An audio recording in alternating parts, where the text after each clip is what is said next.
Tony D and Little Joan is on the couch here with a screenwriter's take on episodes 2 and 3 of the Legend of Vox Machina. Now, I don't want to turn this into the Legend of Vox Machina channel, but I did have a request and I did think of a way to tie it into screenwriting. So we're going to talk about the progress of how a narrative series evolves over several episodes based on 1, 2, and 3. Smash like and subscribe. Thank you for smash liking and subscribing. Don't forget to check out our other videos on Odysee, Bitchute, and Rumble. We do Little Jones, sleep on the couch, 4 videos a day. Always 4.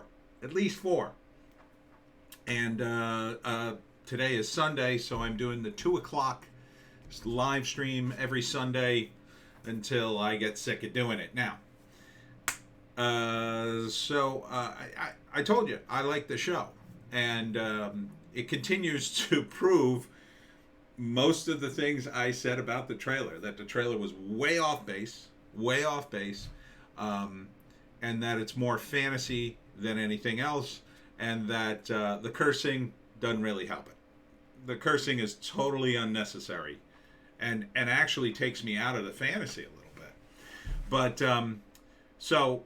Before I get into some spoilers, a quick non-spoiler review of 2 and 3. 2 was pretty good, although I could see it coming. Being a D&D guy, I knew who the villain was almost the moment that episode started. The third episode introduces a new villain, and that's pretty much the way I would go with it in terms of the villains. I mean, D&D monsters, they didn't go for the basics on the characters, but they did go for the basics for the villains, the monsters. And again, I don't know why some of these monsters weren't more prominent in the trailer. I mean, one was kind of, but they're trying to keep the secret. The dragon absolutely did not need to be kept secret. You could have shown that dragon. I understand why the villain in the third episode was kept secret a little bit, because he's a bit of a, he's hiding a bit. And they seem to be in a pattern in these first 3 episodes. Really, it's like one episode, the villain's introduced, that it beats up Vox Machina. Second episode, they get their act together and they go back and kill it. Maybe the episode should have been an hour. But overall, I would say it's pretty solid. I might watch the rest of the run. I'm probably not going to review it. But in this case, let's take a look at how the narrative evolved from 1, 2, and 3. Okay, that concludes non-spoiler review. If you're going to watch the episodes, they are on Amazon Prime only. But if you have Amazon Prime, they're part of your deal. I watched them for nothing. So, going over the first episode a little bit. The first episode introduces the characters, and their mission in the first episode is to hunt this thing that's attacking the kingdom. Turns out to be a dragon, a blue dragon. I knew that because of the lightning. The dragon was pretty cool. Kills some people that the characters like. They decide, we're going to get revenge after getting their butts kicked. Second episode, the opening is the kingdom's soldiers, who for some reason don't have the technology that Percy has with guns. They've got catapults.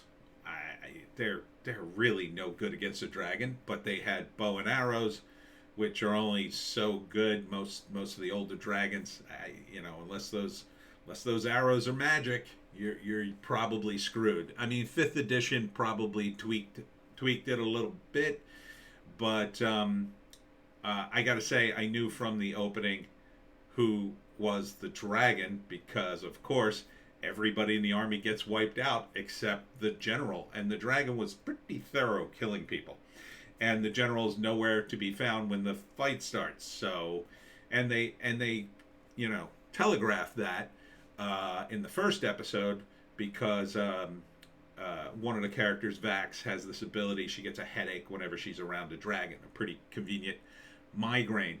I think that's one of the new traits. I want to say that was introduced in 4th edition, but it might have been a 5th edition thing.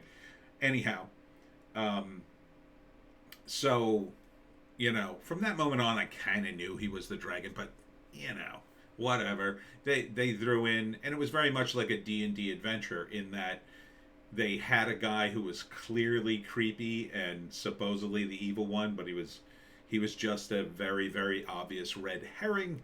And they go in, they're following the guy around because they run into him, and they follow him to a house that belongs to the general. They break into the general's house, and following the creepy guy, they confront him. The general kills the creepy guy and runs away. They find a magic portal. It goes to the dragon's lair. They fight the dragon in his lair. They win. Right? So it's pretty straightforward. The first act was mostly about the characters and their new digs. Or the characters... first act really was... No, I'm confusing it with 3. So the first act was the army gets wiped out. The characters come back to reveal it's a blue dragon, but they already know that.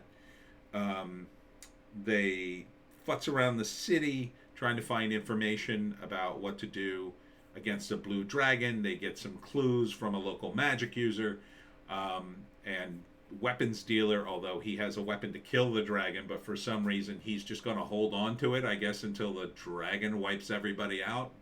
Kind of didn't, that part of it, from a narrative sense, from a Dungeons and Dragons point of view, that made total sense. Yeah, it makes total sense in the world of Dungeons and Dragons that, we have a weapon to kill dragons. Oh no, I'm not going to loan it to you. You guys are going to kill the dragon? Well, good luck. I hope you do it, because otherwise we'll all be killed, and this dragon killing weapon will just be sitting here for the dragon to take.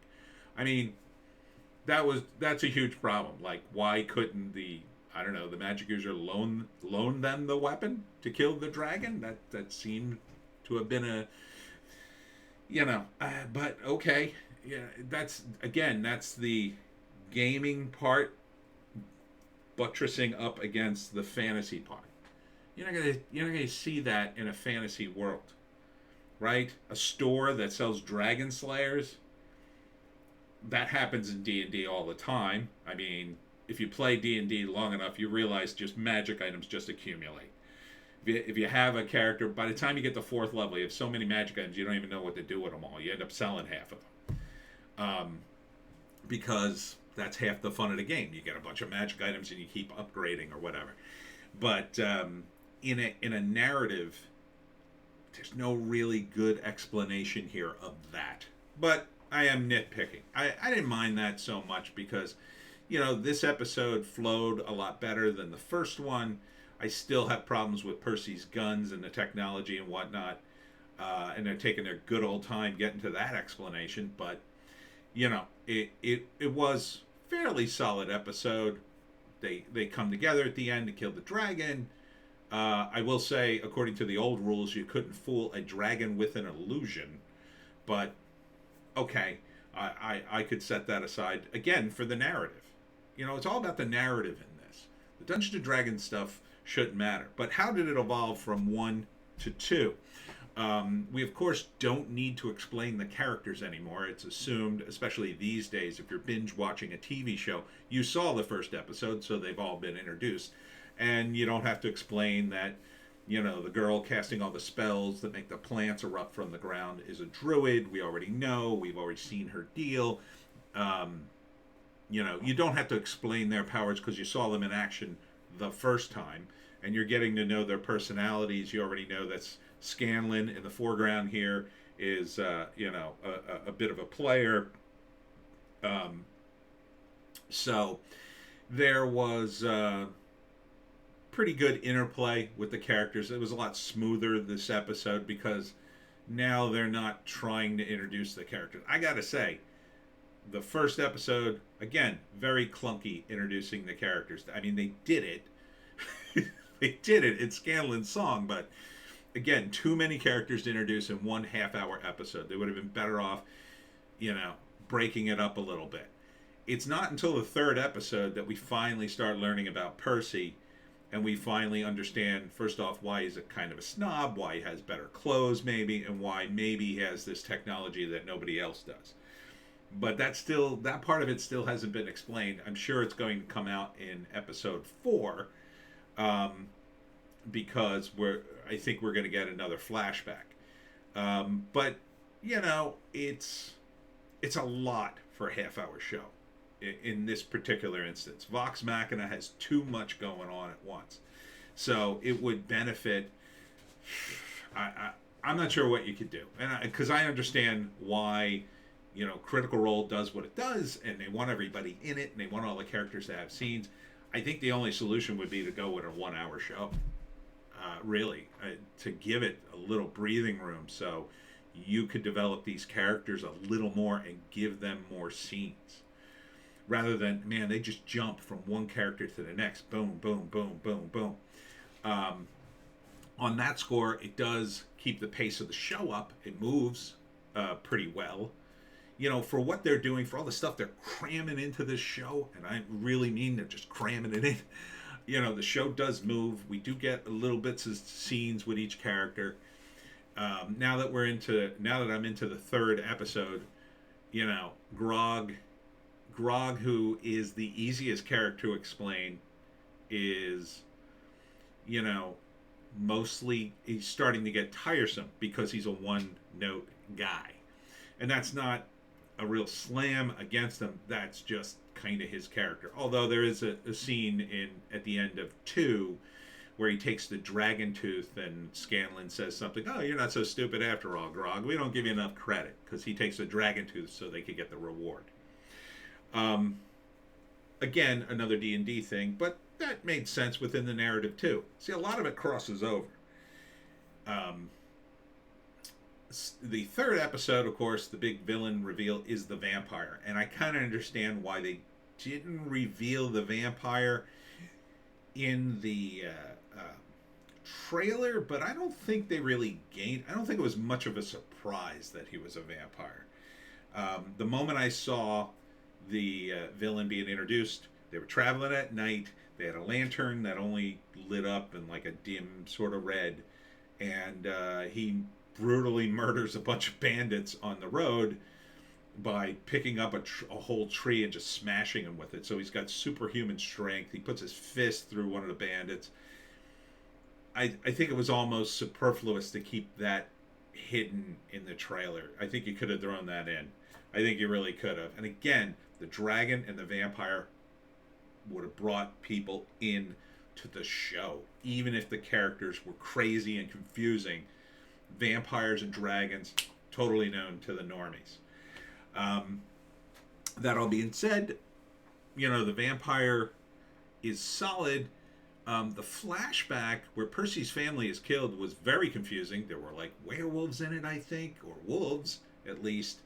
And so you don't see any of the vampire stuff, and it's strange to me that the vampire wouldn't have killed him. So hopefully in 4 they're going to explain how Percy survived. I assume he got some supernatural power that allowed him to survive, or maybe he's undead himself, part undead. They kind of hint at that at the end of the episode.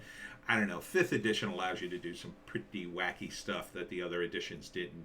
That basically allows you to be monsters. I mean, Grog, I think, is Giant Kin, if I'm not mistaken. I complained about the Minotaur character, and someone corrected me and said, no, she's a changeling. Too much. Again, too much.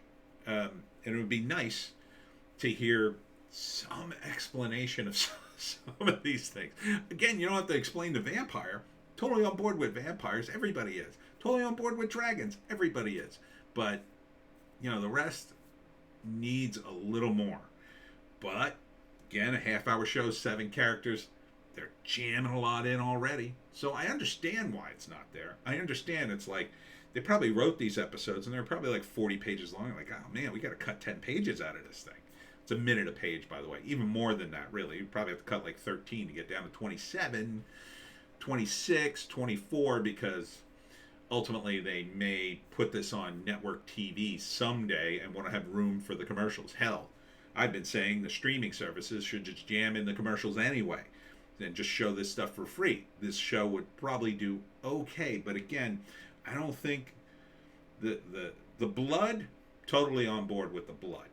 That's fine.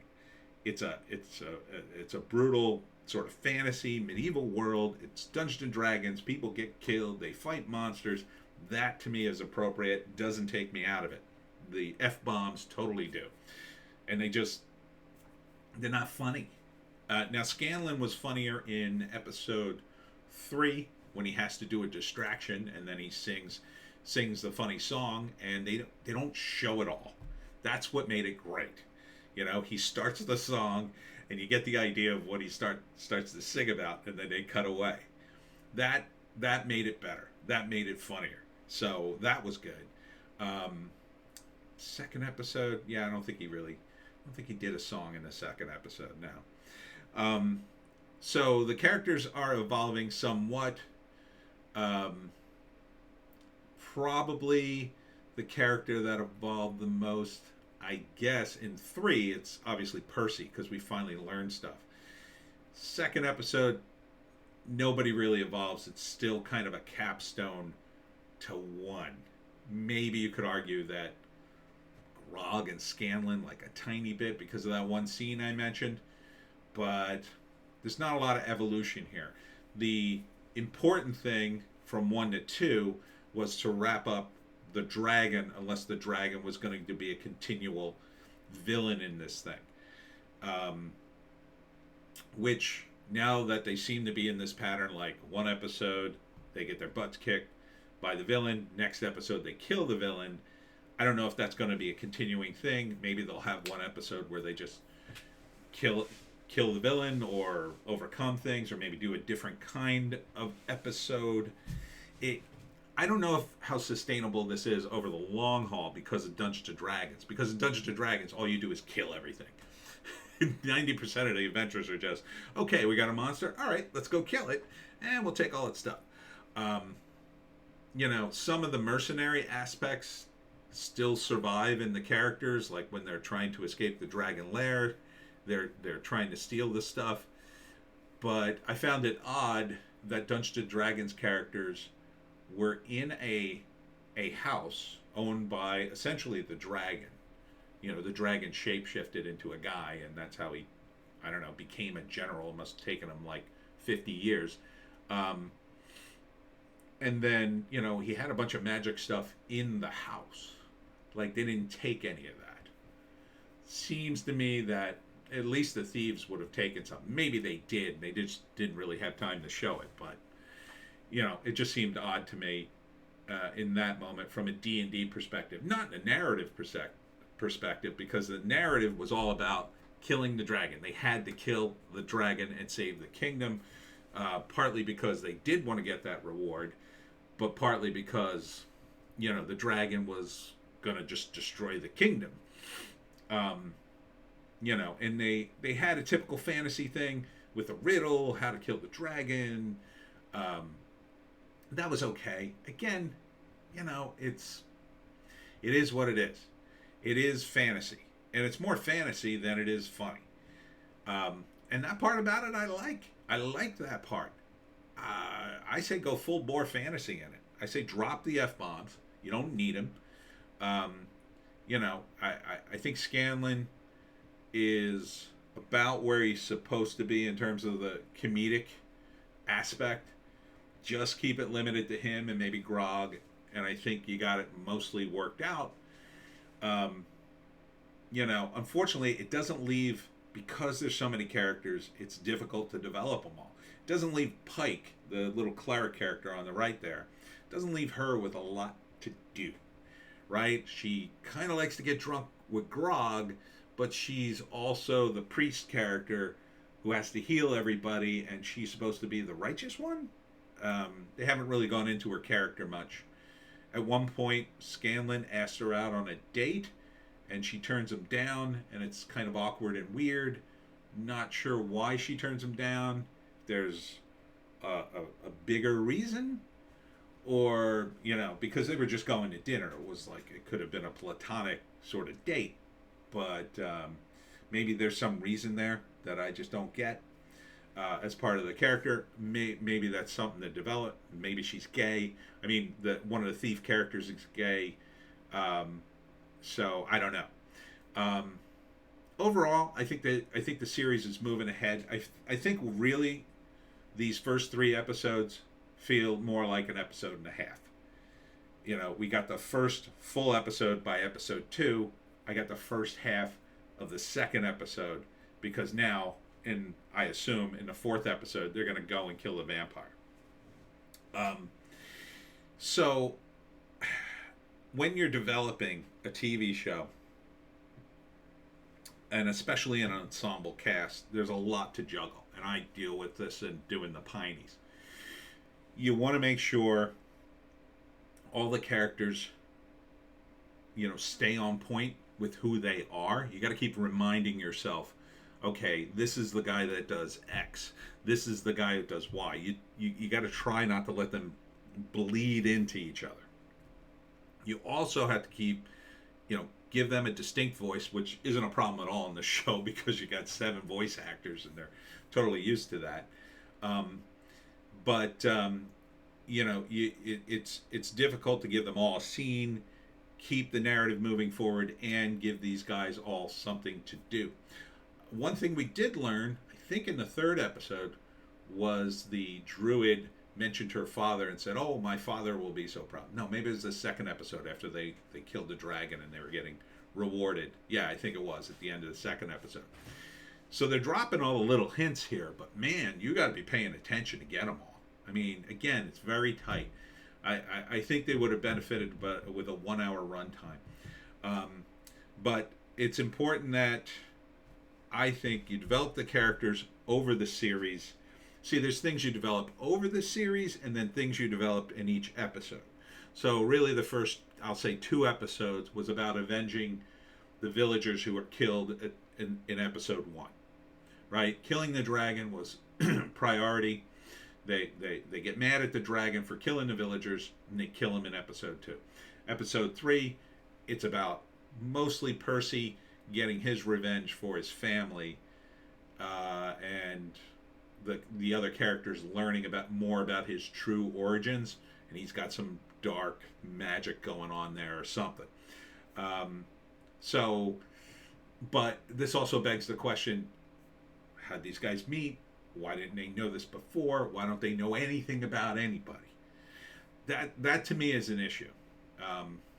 But again, you only got a half hour to work with, and you got so many characters.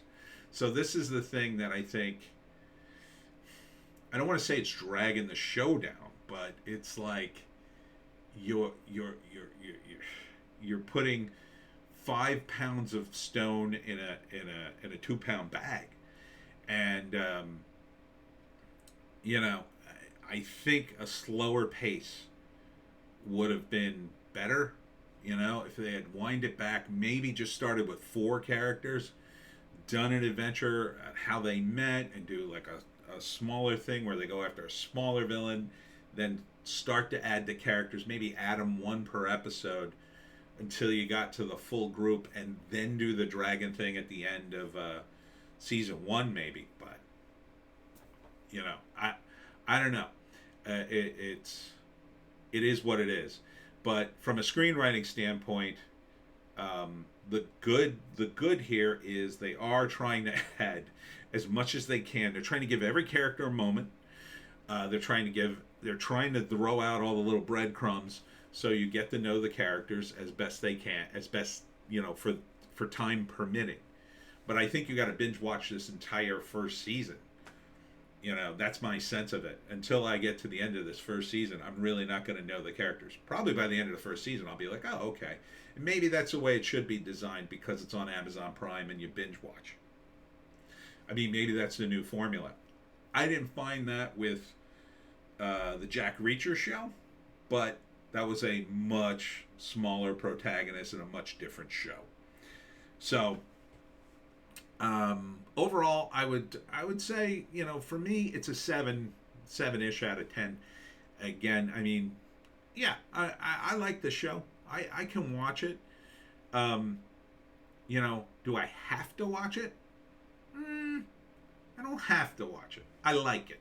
I like it enough. I'll watch it if I got time. It's nice and short for me, an installment, even though I'm only seeing half an episode, I think. Um, but I don't know for the normies. I mean, it's a lot. It's a lot to process. And maybe for a modern audience, maybe for the kids who play Dungeons and Dragons, that's better because they watch it again and again and again and pick up on the details as they rewatch it. But I don't know. That's kind of a big risk, and it's some of the narrative just kind of flies by, um, and like they wasted a lot of time with the magic user giving them clues. I mean, for the half-hour episode, that's a lot of time. That scene was pretty big, and it was a funny character, granted, but you could have used that time. I still need more on these characters. I'm in the third episode, and I know some, you know, I, I don't know enough. Like, for something like, I'm trying to think of another ensemble cast here. Okay, so for something like, to compare it to, I'll say Star Wars, right? Not Star Wars, Star Trek, original Star Trek. See, that had the veneer of the military. So even though I didn't know all the characters, I at least knew their roles. I know that one's a captain, one's a science officer, one's the doctor, the guy who drives the ship, the guy who navigates, like the communications officer. Like, they all had roles. So partly because of that military framework, I'm already in. These guys are kind of all over the place. Their world is kind of this open thing. Too open, in my view. I don't know how the money works. I'm totally clueless on how money works in this world. I'm saying in this world. I understand it in Dungeons and Dragons. Again, the magic, all over the place. All over the place. Is magic rare? They went to a magic store. The guy had a 20,000 gold piece dragon slaying lance just sitting around. Oh, can't afford it. Hope the kingdom doesn't get destroyed. That kind of stuff is the weaknesses in the narrative. You can keep giving me this popcorn sort of fight, but after a while, I'll become numb to it. After, what are you going to do? You've done dragon, you've done vampire, what's next? Well, you're not going to go to another undead guy right away, so it's going to be another monster. I don't know. What would be next? Something classic, something big, maybe like some kind of swamp monster, some kind of giant swamp monster, maybe a yellow musk creeper kind of deal that takes over people. I'm just spitballing here. I mean, there's a ton of monsters in the D&D guide. I remember the Githyanki were pretty badass. Maybe it was orcs. Maybe it's an army. They have to face off on an army. At some point, you're going to get back to undead. You're going to do a lich. Liches are cool. After you run out of those big guys, then what? Will I be vested enough in these characters for who they are? Or are they going to mix it up with something a little different? An episode that maybe doesn't evolve around fighting. See, from Dungeons and Dragons perspective, I mean, that's really tough to pull off. It's really tough to pull off a Dungeons and Dragons episode with no fighting. I've done it a couple of times. You got to give the characters the players some sort of other dice rolls to make and some other way to gain treasure and experience points. But it's possible. You got to practically set up a parallel system. Like I've done the high society dinner thing, and I gave the characters scenarios where they had to make rolls to become more socially acceptable and impress people. And then because of that, they gained experience. I offered experience points bonus so that to give them an incentive to participate in it. And then part of the diplomatic thing was at the end of it, the diplomats present them with gifts depending on how well they did in the social setting, and the better you did, the better the gift was, kind of thing. So there's that.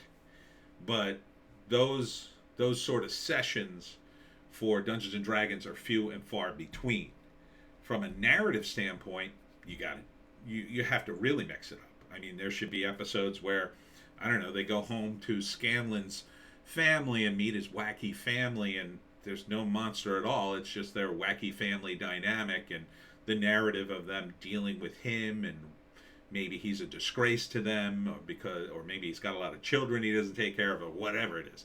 And the other characters sort of interacting. If all they do is fight, eventually, from a narrative, purely TV show sense, I don't know if anybody other than the Critical Role fans, they could be numb by the end of it.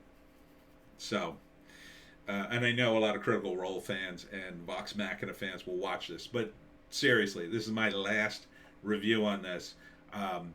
But screenwriters, what you can learn from this show is, number one, too many characters in too short a show is really tough. It's not impossible, but you're making it more tough on yourself. So give your characters time to breathe. You develop things over the course of the episode, the 3 acts. You develop stuff over the course of multiple episodes, and you develop stuff over the course of a season.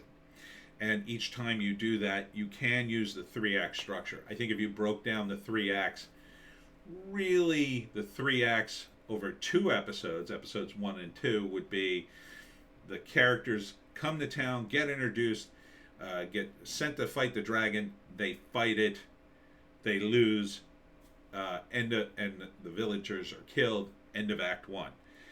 Act 2, they gear up to go back, and they have to deal with various things in the kingdom, and Act 3 is the fight at the end with the dragon, and they kill it. So, and really, episode 3 was sort of a half an episode. So, really, we're getting Act 1, Percy's family, he remembers is horribly murdered, and the murderers show up at the dinner, and then we're kind of in Act 2. They fight them, but they lose. And then Act 3 is going to be them gearing up again, hopefully going to kill Percy. Now, maybe not. Now, maybe this character's maybe he's going to be a reoccurring villain. I would enjoy that if he was more of a reoccurring villain. But see, I'm thinking about it in terms of D&D characters. Nah, not too many reoccurring villains in D&D, because you kill stuff to get experience points and money. If you don't kill the guy, you don't get the experience points. You definitely ain't getting his money and his magic. So there's got to be other guys to kill, right? So maybe you could have a 3rd episode where they go to their kingdom. I think it was called Whitehall, and they kill a bunch of their minions, but they don't get to him yet, and then they're forced to retreat. And then maybe in a 5th episode, they have to go back and gear up again and kill him.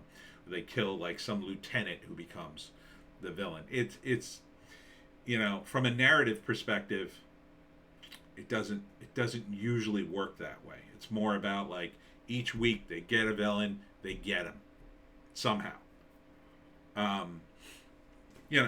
Maybe D&D, in some instances needs a non-lethal way to, either capture a monster or capture a villain and throw him in jail if he's human, or, not undead or not so obscenely powerful you can't throw him in a jail. I don't know what the solution is. Again, I think it's entertaining. I think if you like D&D, certainly if you like Critical Role, you'll like this cartoon. I think if you're a fantasy fan, you might like it. It might be a little too much, too fast. And if you're a normie, I don't know how you're going to follow this, but maybe you like cartoons. Maybe just like lots of action. You have a short attention span like me. I'm enjoying it. So there you have it. So that's the Legend of Vox Machina. I'm probably going to watch at least another episode to see how they kill the vampire, and maybe finally how they explain Percy has such nice guns. And that's it for me, Tony D. Check me out and Little Joan, my dog, on Odysee, Bitchute, and Rumble, because we do 4 videos a day. 2 are here, the other 2 are over there. And don't forget to tune into the live stream Sunday at 2. We'll see you tomorrow.